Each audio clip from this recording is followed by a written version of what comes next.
the other criteria aren't a problem. In fact, we could tell developers you're doing a really good job, let's get to work on parking.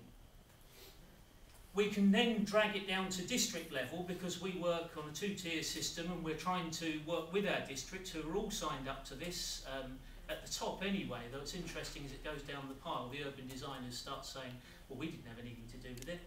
And so for Ashford Growth Point, for example, we are doing a lot of work on a lot of issues. But who's driving the response? Is it districts as planning authorities? But hey, hang on a minute. Are these streets that we're going to adopt? And are we going to inherit problems with parking on streets we're going to adopt? Or are we going to push towards more private developments where the control is private?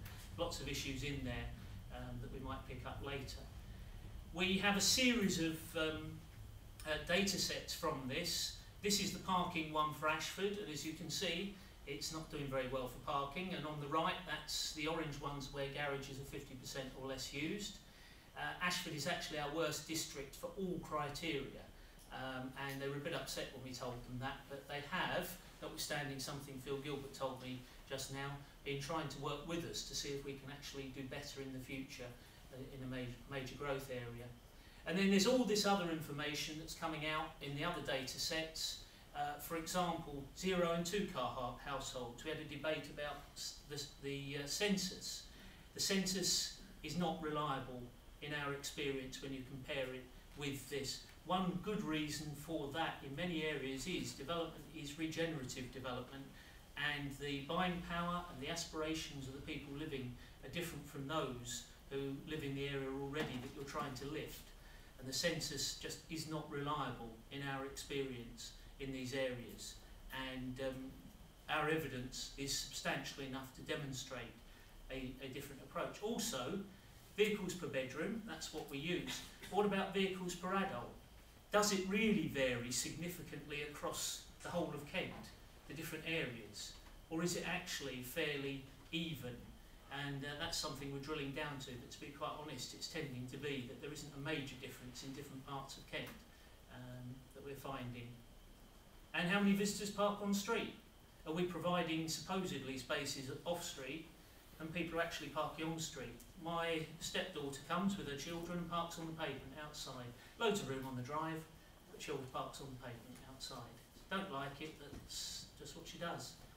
And loads of other stuff for those who think we're only talking about cars. We do walk-in cycling, cycle ownership, branded bus use, you know, fast track, special buses put on for new residential development. Are the residents using it? Answer is in the main, no. Spent all this money on new buses for new residential development. It's the people in the older developments using it and the people in the new developments.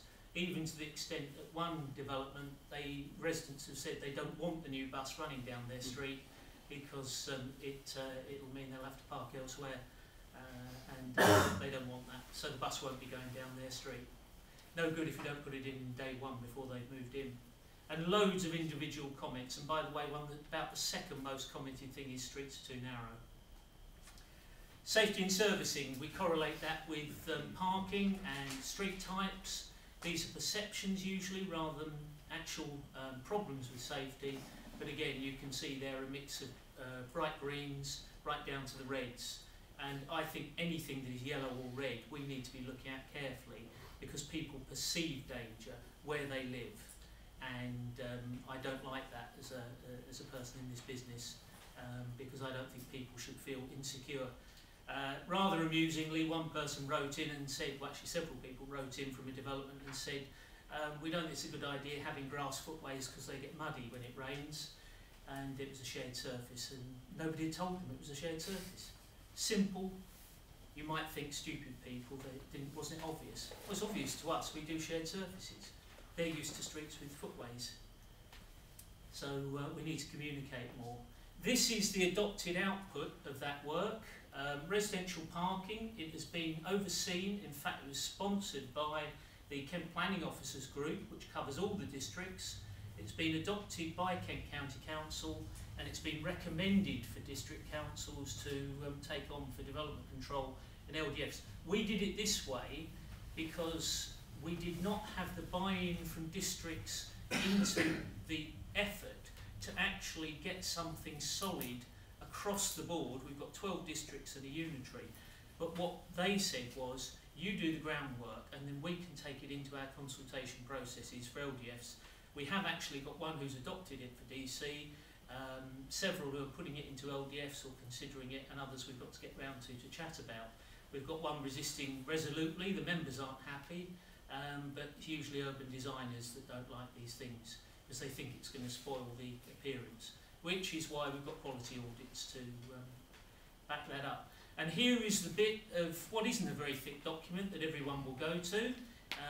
As I say, I can send this, but it takes 4 particular areas, and these are subject to debate in each area because the planning authorities would have to define them. But we've got city, town centre, then we've got edge of centre, suburban, and then edge of suburban, rural. Districts don't have to take these, or they might find that they work. They can have completely different. But lots of caveats, because you always have caveats. It is guidance, but there's a line down the middle.